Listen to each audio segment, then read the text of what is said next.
Desde 2006, uma lei federal garante que os portadores de diabetes recebam gratuitamente do Sistema Único de Saúde os medicamentos necessários para o tratamento da doença. Mesmo assim, muitos pacientes acabam aguardando por muito tempo para conseguir os medicamentos. No mês de maio deste ano, uma liminar imposta pelo governo do Rio de Janeiro passou a obrigar o Estado a fornecer remédios para doenças crônicas como o diabetes, a hepatite C e a insuficiência renal. Esta ação pode mudar a situação do fornecimento de medicamentos distribuídos pelo SUS, que está longe de atender a demanda dos pacientes atendidos pelo sistema. E é sobre isso que nós vamos conversar no Viva Voz de hoje, que está no ar pela rádio e também pela TV Univale. Hoje comigo, a acadêmica de jornalismo, Nicole Zanon. Oi, Lisa, boa tarde. Boa tarde também para você que acompanha o Viva Voz pela rádio e também pela TV Univale. Nós sempre lembramos que você também pode participar do nosso programa através do Instagram e também do Twitter, @Viva Voz Univale. Lembrando também que você pode curtir a nossa página no Facebook, facebook.com/Viva Voz Univale. Bom, nosso convidado de hoje é o professor Peandro Barreto, professor do curso de farmácia aqui da universidade, responsável pelas disciplinas práticas farmacêuticas e farmácia e sociedade. Obrigada pela participação, professor. Eu que agradeço, boa tarde a todos, é um prazer. Bom, professor, como falamos no início, essa nossa conversa parte dessa notícia, né, que envolve o governo do estado do Rio de Janeiro, e nos faz pensar, né, como é que está a situação da distribuição pelo Sistema Único de Saúde de medicamentos aqui no estado de Santa Catarina? Conforme essa notícia que foi dada do Rio de Janeiro, é importante primeiro salientar a questão da judicialização da saúde, né? Essas liminares, elas têm sido muito comuns relacionadas ao fornecimento de medicamentos. No estado de Santa Catarina, essa prática também existem essas ações judiciais para fornecimento de medicamentos, mas o primeiro ponto que é o mais interessante, aquilo que a gente tem que demonstrar, é que o Ministério da Saúde, pela Política Nacional de Assistência Farmacêutica, que data lá de 2004, ele tenta regulamentar o fornecimento de medicamentos por meio de políticas públicas. Então, o que a gente tem hoje? A gente tem uma relação nacional de medicamentos que norteia o fornecimento de medicamentos para todo o Brasil, tá? E deixa os municípios e estados à vontade para que também atendam as suas doenças e agravos mais importantes. Então, cada município tem a sua lista de medicamentos, que contempla os medicamentos dessa relação e que também contempla os medicamentos que são inerentes a cada especificidade de cada município, a cada região do estado, daquela localidade. Essas liminares, elas surgem dessas demandas que não conseguem ser atendidas pelo SUS, né? De medicamentos específicos que não contam nessa lista, que não estão presentes nessas listas, né? Por isso que surgem essas liminares, essas decisões judiciais. Quer dizer, mesmo que a intenção, a política pública seja para oferecer medicamentos para estas doenças, podem existir alguns medicamentos que não estão na lista, é isso? O que a gente tem que entender é que as listas de medicamentos do Sistema Único de Saúde, ele quer atender a maior quantidade possível de doenças e agravos com medicamentos, só que não é possível atender a todos. Sempre vai existir uma parcela, a gente não consegue atingir os 100% de atendimento. Então, vai acontecer em algum momento esse processo de judicialização, que é crescente. É um assunto que é bastante discutido no nosso meio, e hoje ele é muito atual, porque a judicialização essas liminares de medicamentos, elas não se estendem somente a medicamentos hoje, mas também a outros tipos de procedimentos, internações hospitalares, exames médicos, exames clínicos. Tudo isso tem sido judicializado pela ausência, pelo que o SUS não consegue cobrir. Bom, Peandro, aqui em Itajaí a gente tem as unidades farmacêuticas e assistenciais, onde são ofertados serviços como o componente básico da assistência farmacêutica, que é para os medicamentos básicos, e também o componente especializado da assistência farmacêutica, que são os medicamentos populares que têm um alto custo. Explica melhor para a gente como é que funciona, então, esses dois serviços. Então, o componente básico a gente chama de farmácia básica. É aqueles medicamentos que são fornecidos nas unidades de saúde e na própria farmácia municipal. São anti-inflamatórios, analgésicos, antibióticos. São aqueles medicamentos para atender a maioria das doenças e agravos que o município tem na sua rede, né? Então, a pessoa chega com uma infecção na garganta, você tem os antibióticos para atender. Uma dor, você utiliza os analgésicos, os anti-inflamatórios, os medicamentos para diabetes e hipertensão, todos eles são constantes na farmácia básica, no componente básico da assistência farmacêutica. O componente especializado, ele é uma estratégia do Ministério da Saúde, ele é nacional. E cada Secretaria de Estado tem a sua autonomia para poder fazer a distribuição nos municípios. Ele visa atender as doenças crônicas, aquelas doenças que têm maior prevalência e que são de alto custo. Aí entra artrite reumatoide, as hepatites, doenças mais específicas, síndromes, né? As doenças que têm que o medicamento tem um valor agregado muito maior e que teria que ter o acesso pelo SUS. Tá certo. Agora, professor Pedro, gostaria que você falasse um pouquinho mais da sua abordagem nessa disciplina, que eu acho que tem tudo a ver com o que a gente está discutindo, a farmácia e sociedade, né? Quais são os temas que você aborda nessa disciplina? Na farmácia e sociedade, a gente trabalha principalmente a inserção do farmacêutico dentro do contexto da sociedade, dentro do social, o perfil do farmacêutico, o que ele trabalha hoje. O farmacêutico hoje ele não é só mais um profissional que entrega medicamentos, ele está inserido num campo muito maior dos serviços farmacêuticos. Hoje o medicamento para o farmacêutico ele é apenas uma ferramenta para executar a saúde, para fazer serviços de saúde. O farmacêutico hoje tem uma gama de serviços que pode executar muito maior, né, que a gente chama. Nós temos aqui na Univale nós temos como exemplo o ambulatório de cuidados farmacêuticos, onde a gente presta junto com o pessoal do ambulatório, medicina, as outras disciplinas, um atendimento, um cuidado aos pacientes integrado, né? Então a gente acompanha pacientes que têm problemas relacionados a medicamentos e trabalha isso junto com as outras disciplinas. Isso se estende também às práticas farmacêuticas, né, que é uma disciplina do 7º período, onde a gente faz, na prática, esse atendimento aos pacientes. Tá? Na farmácia sociedade, além disso, a gente discute muito a questão do Sistema Único de Saúde e as políticas públicas, né? Não só de assistência farmacêutica, mas também as políticas de saúde gerais. A própria lei orgânica do SUS, as questões de acesso a outros serviços, o controle social, que é muito importante hoje, a participação popular na decisão, nas decisões de saúde. Então, tudo isso é abordado, sempre numa perspectiva de reflexão com os alunos.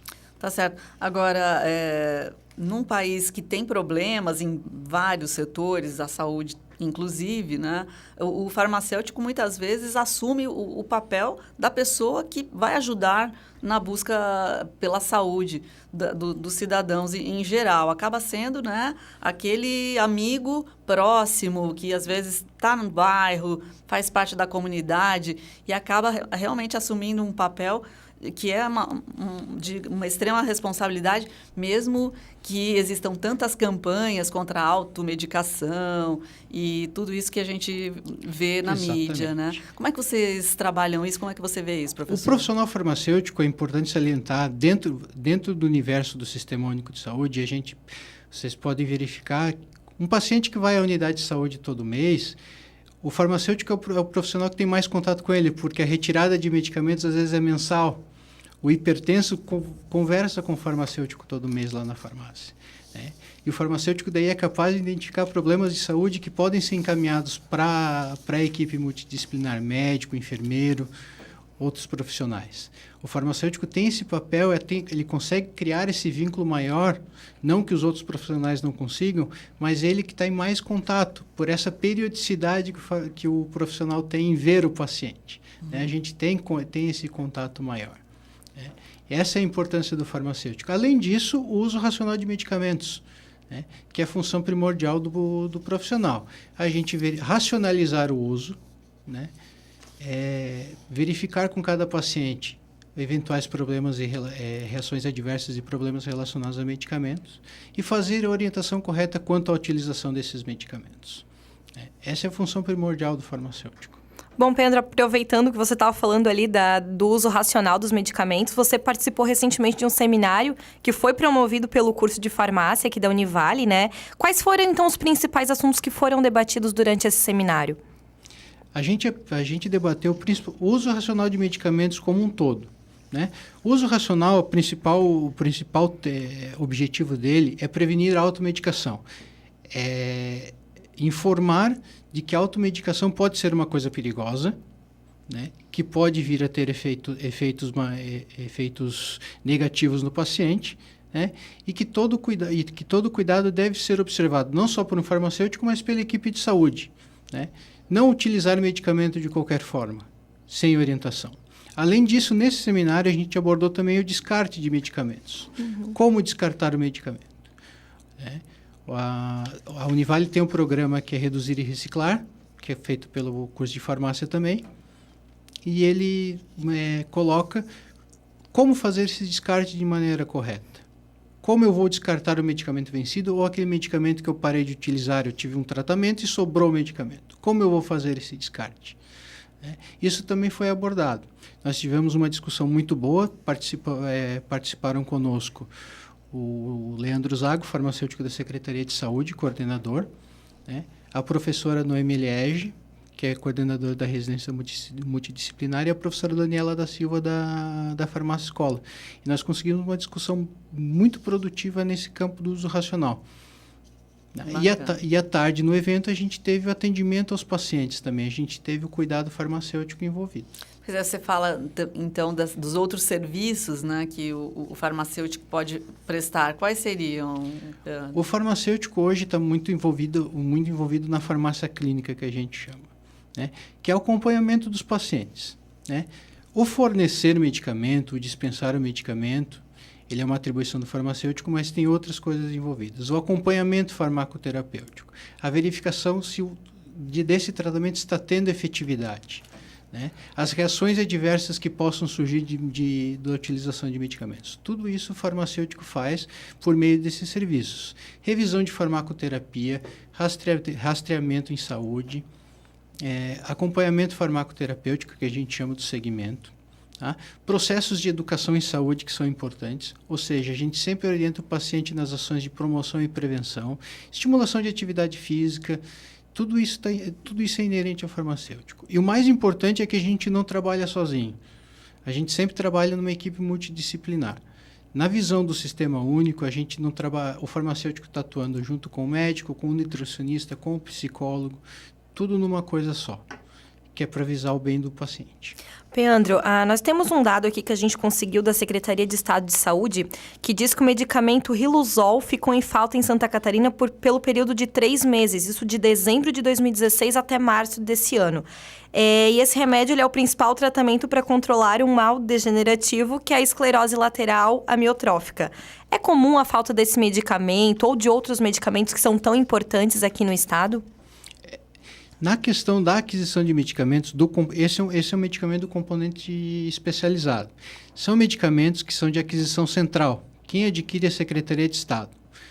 Os municípios, não só Itajaí, mas todos os outros municípios do estado, quando ocorrem essas faltas, elas são gerais, porque essa aquisição é centralizada. A gente não tem gerência sobre isso. Essas faltas, elas não são comuns. Elas ocorrem nesse momento devido a dificuldades de financiamento, né? E problemas geralmente licitatórios. O processo licitatório no serviço público ele é muito travado, ele é cheio de meandros, recursos e trava muito. Então você tem prazos para que você tem que ter o direito dos fornecedores cumprirem para recursos, e isso vai travando o processo. Por isso essa demora essa falta do medicamento, esses períodos de falta. Não sei se você conhece um programa que é exclusivo, um serviço exclusivo do município de Itajaí, que é o Programa de Medicamentos Não Padronizados. Você conhece esse programa? Esse programa ele existia até o ano passado, né? Hoje ele não funciona mais. Tá? Ele era uma alternativa de acesso para pacientes que não conseguiam obter o medicamento pela via básica, pela farmácia básica, nem pelo componente especializado. Mesmo assim, teria então... Teria essa via de acesso. Hoje ele não está funcionando mais, né? Tá suspenso temporariamente. Tá certo. A gente vai voltar já a conversar sobre medicação e distribuição de medicamentos pelo Sistema Único de Saúde, e também sobre outros aspectos da farmácia aqui no Viva Voz, depois do intervalo.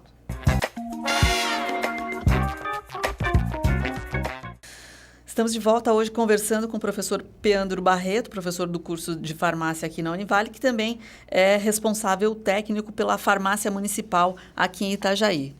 Professor, falando então da farmácia municipal, como está a situação da farmácia? Como é que funciona para as pessoas que precisam retirar medicamentos ali? Bom, primeiro, a farmácia está hoje no endereço na Rua Manuel Vieira Garção, número 54, né, em frente ao Laboratório Batschauer, para ficar bem fácil de localizar.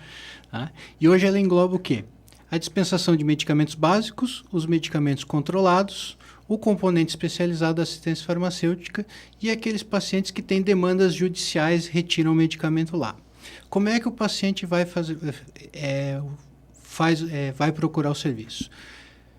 Tendo receita médica, ele pode ir lá na farmácia, a gente verifica a disponibilidade do medicamento, se ele está presente na nossa lista de medicamentos. Isso é importante salientar que o município de Itajaí tem uma REMUME, que é uma Relação Municipal de Medicamentos. Ela está disponível no site da Prefeitura, no itajaí.sc.gov.br. Então, qualquer munícipe pode ir lá consultar, verificar se o medicamento está padronizado. E os locais de acesso. Não só a farmácia municipal tem medicamentos, todas as unidades de saúde possuem medicamentos para fornecimento. Na farmácia municipal, além dos medicamentos básicos, nós temos os medicamentos psicotrópicos, aqueles que a gente chama de controlados, que é para a saúde mental, que a gente geralmente chama antidepressivos, ansiolíticos, anticonvulsivantes para os problemas mais relacionados à psiquiatria.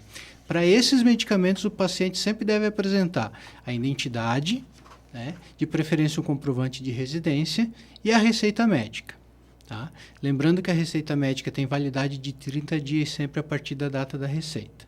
Tá? Além disso, na farmácia municipal tem o componente especializado, que a gente já comentou aqui, certo, em que o paciente vai procurar. Geralmente o paciente primeiro pode ir lá com a receita médica, ele vai pegar uma senha, vai retirar uma senha e vai ser atendido pelos nossos funcionários. Ele vai receber toda a orientação de como vai fazer para obter esse medicamento. Ele vai receber um protocolo, que vai ser encaminhado para a Secretaria de Estado da Saúde, que faz a avaliação desses processos e depois vem a resposta para posterior fornecimento. Ele retira o medicamento ali também, mensalmente. Tá?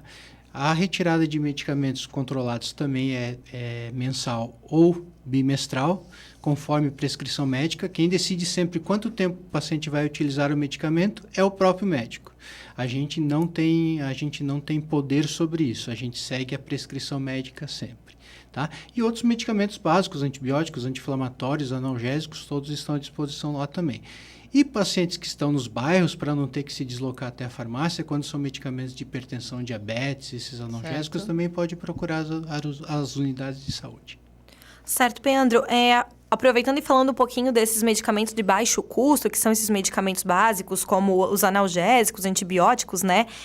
Quais são os critérios utilizados pelo SUS para fazer essa distribuição? Precisa apresentar uma receita para conseguir retirar o medicamento? Sim. No Sistema Único de Saúde, a condição primordial é ter a receita médica. Tá? Existe uma portaria municipal que ela exige que tenha todo medicamento fornecido pelo SUS, ele tem que ter prescrição médica. Tá? Junto com isso, o paciente sempre é bom trazer o documento dele para que a gente localize no sistema, a gente tem um sistema informatizado para poder fazer o acompanhamento do paciente. Então, a gente consegue verificar todo o histórico de fornecimento dele, até porque o município de Itajaí já está trabalhando com prontuário eletrônico também. Toda a informação do paciente é digitalizada, é toda informatizada. Então, primeira condição é ter a receita médica. Se o paciente não tem receita médica, ele não consegue retirar medicamentos. Isso é uma condição também do uso racional de medicamentos e que previne a automedicação. Se você tem uma prescrição médica, você tem a certeza de que um médico avaliou o paciente e está indicando o melhor tratamento para ele. Certo. Pedro, e no caso de pessoas que estão imobilizadas, estão sem condições de ir retirar, parentes responsáveis podem retirar, Podem, né? A gente solicita, não tem problema. A gente só pede que daí esse responsável, essa outra pessoa, leve o documento de identidade do paciente junto com a receita médica. Não há problema. Não tem problema nenhum. Bom, falando um pouquinho ali da automedicação, Acontece de alguns pacientes, vocês conseguem ter um controle para ver se o paciente está tomando certinho o remédio, se ele está tomando a mais, se isso pode ser prejudicial à saúde? Como que vocês controlam isso? Sim, toda prescrição que chega no Sistema Único de Saúde aqui em Itajaí, a gente tem um sistema informatizado que a gente dá baixa, vamos dizer assim, a gente baixa o medicamento. Então, a gente pega cada receita de cada paciente, baixa o medicamento e controla a periodicidade. Se o médico pediu, vamos supor, um medicamento A para tomar um comprimido ao dia e ele vai ser fornecido para 30 dias, a gente vai ter o registro desses 30 dias. E a gente sabe que ele só vai poder retirar novamente, se for de uso contínuo, dali a 30 dias. Se ele estiver vindo retirar antes, é porque está acontecendo algum problema. Aí a gente vai investigar qual é esse problema. O paciente está tomando a mais, não aderiu ao tratamento, perdeu o medicamento. A gente verifica tudo isso. Então, a gente tem esse controle na farmácia municipal, principalmente com os medicamentos controlados. A gente consegue controlar tudo isso por meio do sistema. A gente sabe qual a data que ele retirou, quanto tempo ele tem de medicamento ainda, ou que ele vai ter, e qual é a próxima data sugerida de retirada, possível de retirada. E a gente trabalha em rede com as unidades de saúde para isso. Então, as unidades nos consultam também para saber quando que tem que emitir nova consulta e nova receita para cada paciente. Bom, e daí a receita fica com vocês, certo? Se o paciente quiser comprar o medicamento em alguma outra farmácia, ele não vai conseguir também. As receitas controladas, elas são de duas vias. Pela legislação, a portaria 344 de 98, que rege os medicamentos controlados psicotrópicos, elas exigem que essas receitas sejam em duas vias. Uma via sempre vai ficar com a farmácia e a outra vai ficar com o paciente para controle da posologia, por orientação dele.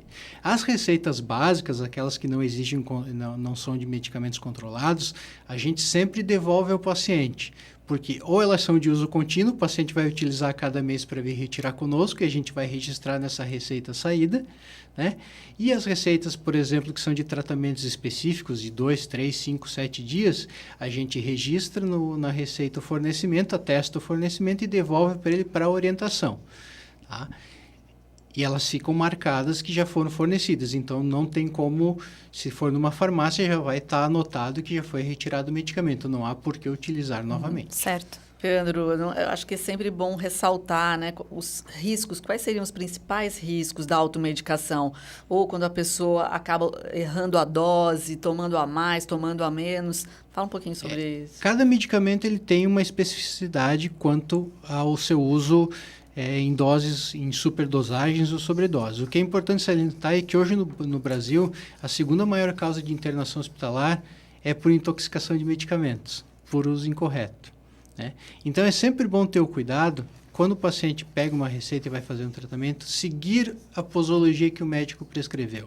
Se o medicamento é para tomar de 8 a 8 horas, tomar de 8 a 8 horas. Se o medicamento é para tomar um ao dia à noite, tomar sempre somente um à noite. Se não há o efeito desejado, procurar o médico novamente, procurar a unidade de saúde, procurar o serviço de saúde para uma nova consulta. Não fazer automedicação, que esse é o grande problema e que acontece as reações adversas de intoxicações. Vou tomar mais um. Vou tomar mais um, vou tomar mais um aqui, começa a tomar mais, né? E essas reações adversas, elas podem ser tanto de curto prazo, acontecer na hora, as alergias, as hipersensibilidades, quanto serem de longo prazo, né? Em que o paciente não consegue identificar naquela hora e vai se tornando uma coisa um pouco mais grave, né? Então, o importante é sempre seguir a receita médica, né? E em qualquer dúvida, procurar o farmacêutico, procurar o médico, procurar a unidade de saúde. Bom, Pedro, a gente achou um dado aqui bem interessante sobre o Ministério da Saúde, que ele vai lançar um aplicativo para que a população tenha mais acesso às informações da saúde, né? E esse aplicativo também ele vai permitir que 170 milhões de brasileiros tenham acesso rápido a serviços como os dados do Cartão Nacional de Saúde, lista de medicamentos disponíveis nas unidades de saúde, dentre outras informações. Como é que você analisa esse serviço, essa prestação de serviços para a população? É um benefício para a população. O Cartão Nacional de Saúde, que é o cartão que identifica o usuário do SUS por um número, né, que é o cartão que é utilizado é um número nacional, então se você está em Itajaí, você tem esse cartão. Se você for até São Paulo, você utiliza o mesmo cartão que te identifica como usuário do SUS, ele já está disponível no aplicativo, você já consegue tê-lo no celular. Todas as outras formas de tecnologias, de inovações, elas são bem-vindas, né? Porque elas vão permitir que o paciente, o usuário, tenha a informação na palma da sua mão.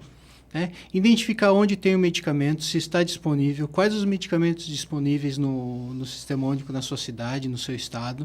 Né? O caso de Itajaí, a gente tem a Relação Municipal de Medicamentos disponível no site da Prefeitura de fácil acesso. É só entrar no site, ela vai estar disponível. Né? Então, são todas alternativas que só beneficiam a população, que beneficiam o acesso ao serviço, o acesso ao medicamento. Né? Isso tudo é um processo.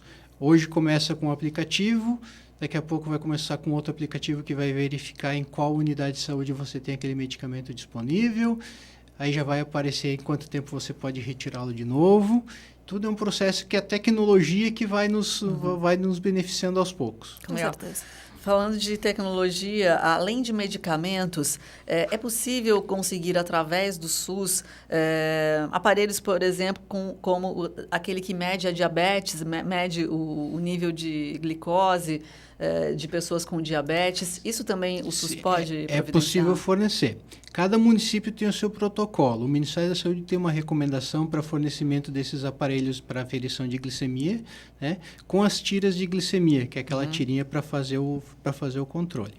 Né? Cada município monta o seu protocolo e fornece ele mediante as regras específicas de cada um. Mas ele é disponível pelo SUS, sim. Aqui em Itajaí é possível. Aqui em Itajaí é possível. O serviço está disponível para pacientes portadores de diabetes tipo 2 que necessitam de acompanhamento e controle glicêmico diário. Tá ótimo. Nós vamos agradecer, então, sua participação aqui.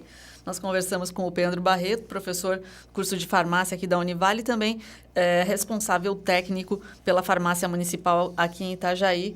Obrigada, Pedro. Eu agradeço e a gente fica à disposição sempre que precisar. Obrigada também, Pedro, e obrigada também a você que acompanhou o Viva a Voz de hoje e até o próximo programa.